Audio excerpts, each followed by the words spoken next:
பாதாம், முந்திரி, பிஸ்தா அப்படி எதுவுமே தேவையில்லைங்க.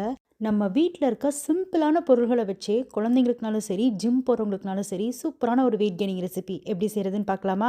ஒரு மிக்ஸி ஜார்ல கொஞ்சமா புதினா இலைகள், மல்லி இலைகள், உங்க காரத்துக்கு ஏத்த பச்சை மிளகாய், மிளகுத்தூள் சேர்த்துக்கோங்க.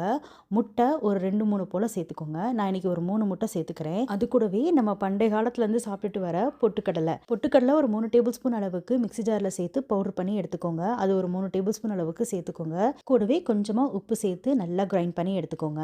பொட்டுக்கடலைய அடிச்சுக்க ஒரு சீப் அண்ட் பெஸ்ட்டான புரோட்டீன் எதுவுமே இல்லைன்னு தான் சொல்லுவேங்க. அடுத்ததா கொஞ்சம் மீடியம் சைஸ் உருளைக்கிழங்கு இந்த மாதிரி வட்டமா மெல்லிசா ஸ்லைஸ் பண்ணி எடுத்துக்கோங்க.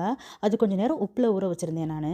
இந்த ரெசிபி குழந்தைங்களுக்கு பண்றீங்கன்னா இந்த மாதிரி உருளைக்கிழங்கு சேர்த்து செய்யுங்க. பார்க்கவும் அழகா இருக்கும், டேஸ்ட்டும் டபுளா இருக்கும். ஃபர்ஸ்ட் உருளைக்கிழங்கு நல்லா சூடான தோசைக்கல் இந்த மாதிரி அடிக்கிக்கோங்க.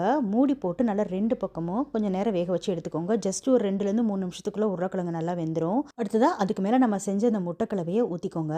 பார்க்குறதுக்கு ஸ்பானிஷ் ஆம்லெட் மாதிரி அழகா இருக்கும். குழந்தைங்களும் விரும்பி சாப்பிடுவாங்க. கட்டாயம் ட்ரை பண்ணி பாருங்க. ரொம்ப சீப் அண்ட் பெஸ்ட்.